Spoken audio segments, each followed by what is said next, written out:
Les vraies voix Sud Radio, 17h-20h, Philippe David, Cécile de Ménibus. Merci d'être avec nous, merci de votre fidélité. Vous êtes de plus en plus nombreux à nous écouter et ça tombe bien parce que nous, on est de plus en plus contents de vous entendre. 0826 300 300 avec Philippe Bilger, notre ami magistrat, procureur général, famous. Carrément. Tout ça, bah oui, moi j'envoie du lourd. Moi j'envoie de voilà. Vous avez raison, Cécile. Moi je vous verrais bien. Je préfère général à particulier. Ah oui, absolument. Mais je vous verrais bien garde des Sceaux. Ah mais on me l'a demandé 200 fois.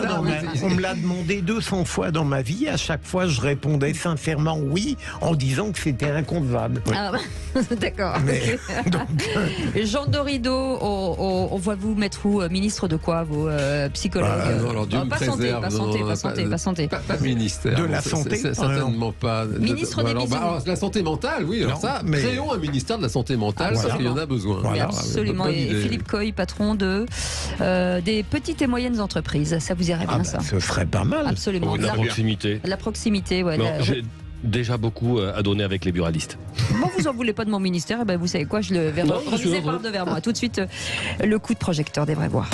Les vraies voix Sud Radio, le coup de projecteur des vraies voix.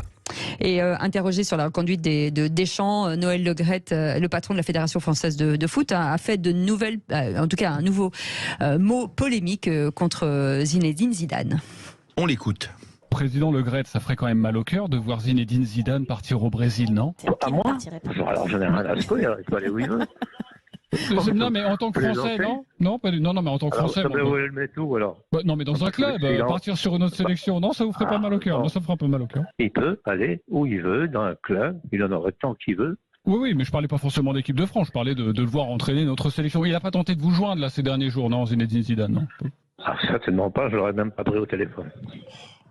Bon ben voilà. Le moins qu'on puisse dire, c'est que Noël Le Graët n'a pas donné dans la finesse. Encore une fois, Mbappé est venu au secours de Zidane en tweetant « Zidane, c'est la France ». On ne manque pas de respect à la légende. Comme ça, beaucoup de gens se demandent si hier, c'est sur les réseaux sociaux, si c'était le jour où on tirait les rois, Noël Le Graët n'avait pas un peu abusé du chouchen. On peut légitimement se poser la question. Alors il s'est excusé ce matin via un communiqué de la Fédération française de football, mais la pression est encore très forte, y compris par le biais de la ministre des Sports Amélie Oudéa-Castéra, qui a priori il y a quelques minutes suggéré à 81 ans qu'il prenne sa retraite. Et une info est tombée il y a quelques instants.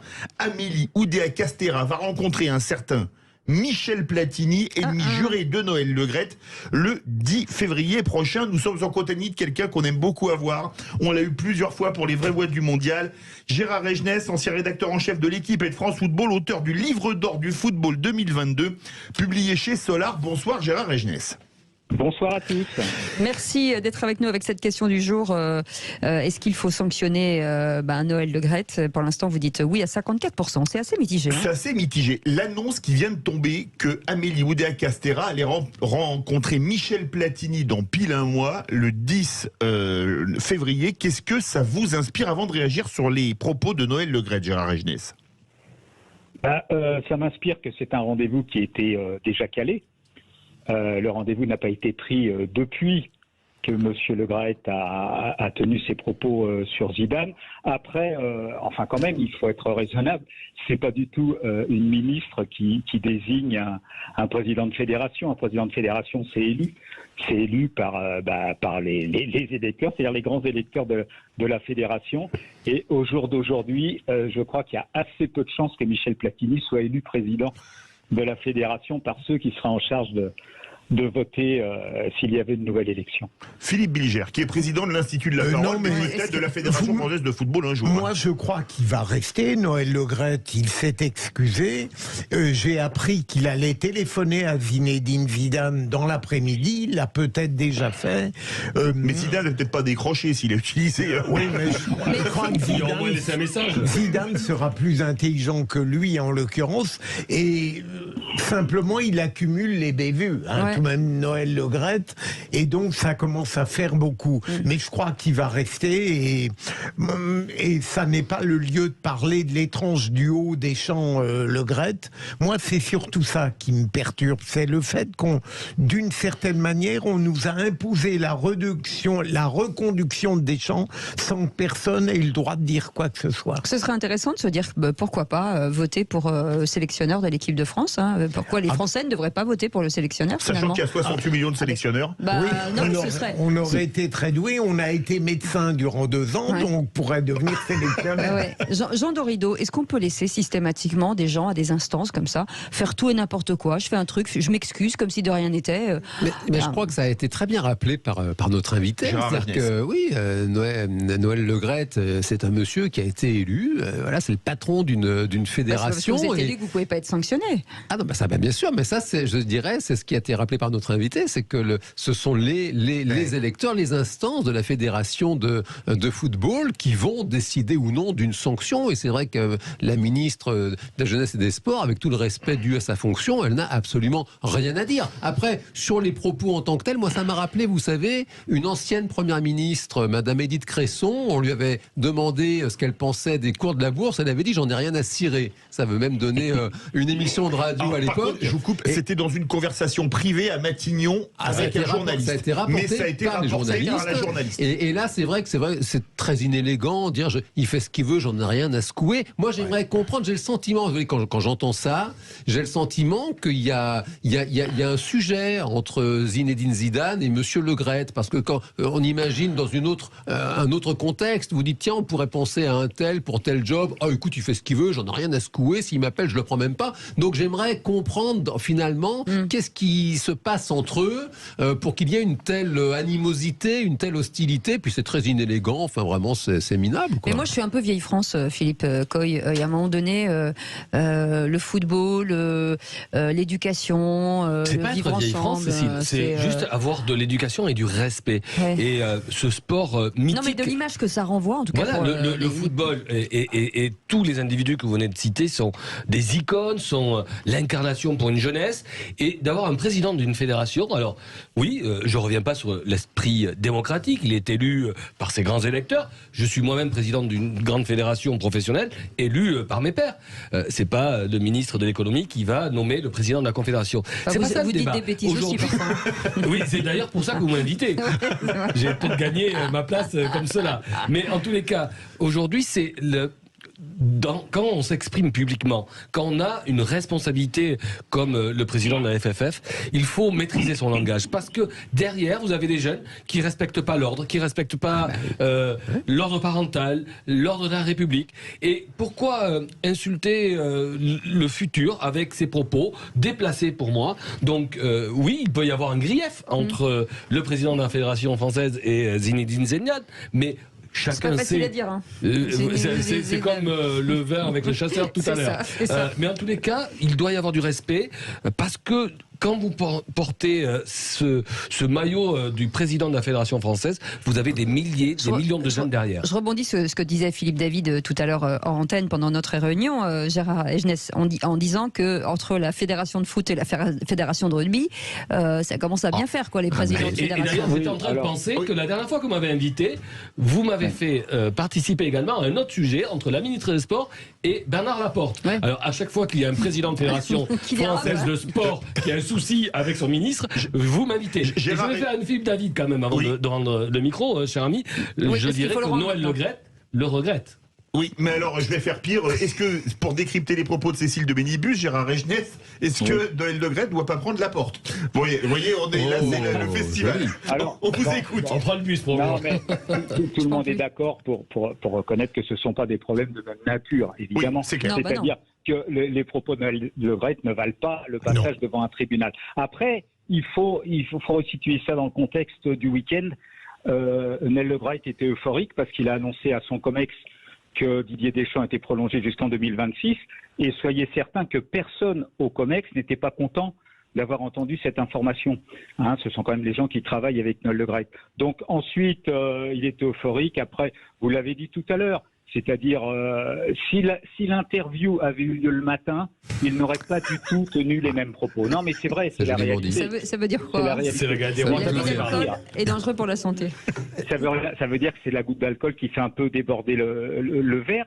Mais sur ces propos-là, on peut toujours en discuter. Moi, je trouve pas que ce soit très grave. En revanche, on voit qu'il s'agit d'un pouvoir qui est en déliquescence. Parce que ça s'ajoute à d'autres déclarations, à d'autres comportements, à des positionnements politiques un peu compliqués, très proches de Gianni Infantino, le président de la FIFA, beaucoup plus que de Séphérine, le patron de l'UEFA.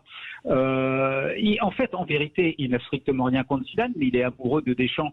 Donc, ce qui est tout à fait son droit. Et puis, comment ne le serait-il pas, d'ailleurs? Deschamps, quand même, c'est finale sur finale, vainqueur, finale, machin. Bon, c'est des titres, c'est l'espoir de nouveaux titres. Et donc, je crois que c'est pour ça qu'il est emporté par cette euphorie. Mais c'est vrai qu'il y a actuellement un audit qui est mené au niveau du ministère à la Fédération française de foot. C'est vrai que ses positions sur le Qatar ont été très discutées et très discutables et c'est toujours par rapport à des petites phrases et dont on sait très bien que selon l'heure à laquelle il est interrogé, il ne tiendrait pas de la même façon. C'est ça qui est un peu dommage. Ça, c'est un peu dommage. Non, mais rien que de dire ça, c'est un peu scandaleux. Est-ce que ça veut dire qu'il a un problème d'alcool ça veut dire que le problème maintenant, c'est un problème de conscience, de morale de Noël Le Graët par rapport à lui-même. S'il n'est pas capable de se rendre compte que maintenant, il n'est peut-être plus tout à fait en état de diriger la plus importante fédération de sport en France, quand même, c'est-à-dire 2 millions de licenciés. C'est ça. 2 millions de licenciés. Là, c'est pas la Ligue de football avec 500 professionnels, hein. C'est 2 millions de licenciés. Donc, c'est un peu dommage. Alors, il faudrait que des gens proches de lui, qui l'aiment bien, le lui fassent comprendre tranquillement, doucement. Pas qu'il démissionne demain ni après-demain, qu'il se retire, qu'il commence à déléguer un peu de son pouvoir. Pour ça, il faut du courage. Il est bien sûr, parce que ce sont des hommes de pouvoir qui adorent le pouvoir et qui ne veulent pas. Tout le monde n'est pas Benoît XVI. Oui, c'est absolument. Absolument. Non, mais c'est vrai. Bien sûr, tout le monde n'est pas Benoît XVI. Et Noël Le Graët, il faut se souvenir que c'est un véritable homme politique. Il a quand même été maire de Guingamp pendant de nombreuses années. Hein. Donc le pouvoir, il sait ce que c'est. Il sait quels sont les avantages du pouvoir. Et il sait à quel point on peut se retrouver seul quand on perd ce pouvoir. Disons qu'il faut qu'il prenne conscience de son âge. Il faut qu'il prenne conscience que oui, même si l'âge de la retraite est un jour repoussé, il sera quand même très, très, très, très, très au-delà du nouvel âge de la retraite. Et puis qu'à un moment, il faut savoir dire stop. Pardon, monsieur, c'est pas une question d'âge, c'est une question d'éducation. Excusez-moi, mais il n'y a rien à voir avec l'âge. C'est pas parce que vous êtes vieux que vous êtes mal élevé. Là, pour le coup, c'est pas une question d'éducation parce que c'est quelqu'un de très bien éduqué et j'ai quand même. Ah bon, vous savez sauf quand il est vrai soir. Faut pas insulter ses parents. C'est quelqu'un de très bien éduqué, mais simplement, voilà, il est dans des dérives dont on a déjà parlé. Je veux pas revenir dessus, qui font que, à mon avis, il n'est plus tout à fait en état actuellement, désormais, de diriger cette fédération 24 heures sur 24, mais quelques heures par jour. Et ça, ce n'est pas possible. Alors, il faut que des gens lui fassent comprendre, qu'il prenne du recul, et puis qu'il assure, si possible, lui-même, la transition. Il est élu jusqu'à fin 2024. Il n'est pas élu ad vitam aeternam. Il reste un an. Ça va être 2 ans. Oui, ça fait un petit peu moins de 2 ans. Alors, on a le droit de penser que ce serait trop. Voilà. Mais c'est aux gens du football, aux gens de la fédération, aux présidents de ligue qui votent pour lire le président. C'est à eux de le faire comprendre, parce que nous, on peut toujours discuter à la radio et dire pique-pendre, mais franchement... mais on nous écoute, vous savez, il y a des gens qui écoutent ce qu'on dit. Mais bien sûr, mais peut-être que Noël Le Graët nous écoute aussi. Peut-être qu'il nous écoute aussi. Qui nous appelle au 0826 300 300. Pour reconnaître que c'est un sujet très difficile par rapport à quelqu'un qui a été alors aussi quand même un grand serviteur du football français. Lui, il s'est jamais servi personnellement. Hein. Un grand serviteur du football français qui a beaucoup fait pour le football français, qui n'a pas toujours tout fait bien, mais qui a très souvent fait bien, mais qui en revanche, évidemment, a trop souvent dérapé verbalement. Et ça, c'est très difficile pour des gens qui bossent dans une fédé de venir au boulot, ou de diriger leur ligue ou au niveau départemental en se disant mais qu'est-ce qui va encore nous tomber dessus aujourd'hui? Qu'est-ce que le président va dire? Donc voilà, Donc idéalement, bien sûr, il faudrait qu'en douceur, il se retire. Voilà, mais pas seulement par rapport à cette déclaration pour Zidane, je dirais moi pour l'ensemble de son œuvre récente, L'ensemble de son œuvre. des 4 ou 5 dernières années. Merci beaucoup, en tout cas, d'être intervenu, Gérard Hedges, ancien rédacteur en chef de l'équipe et de France Football. Merci à vous. Et auteur de ce livre, Merci. Livre d'or du football Magnifique. 2022, publié chez Solar. Je vous incite à aller le lire. C'est formidable. Merci beaucoup d'avoir Il y a eu de été avec l'argent nous. pour les étrennes, c'est bien pour acheter un livre. Oui, on n'est pas obligé de faire que Noël. Non, mais Non, on peut faire le jour de l'an. Il n'y a pas encore le nouvel an russe, non, qui arrive. Ah, si, non c'est des Noël russe, là, ouais. Ne vous inquiétez pas, Ouais, on trouvera des solutions l'occasion. et on trouvera des occasions. Il a raison. Ouais, En après, parlant il y a les football. films. Merci beaucoup d'avoir été avec nous. Dans un instant, je sais qu'il y a déjà Baptiste qui est au standard pour réagir justement sur Noël Le Graët. 0826 300 300. On reste ensemble jusqu'à 19h avec nos éditorialistes du jour. À tout de suite.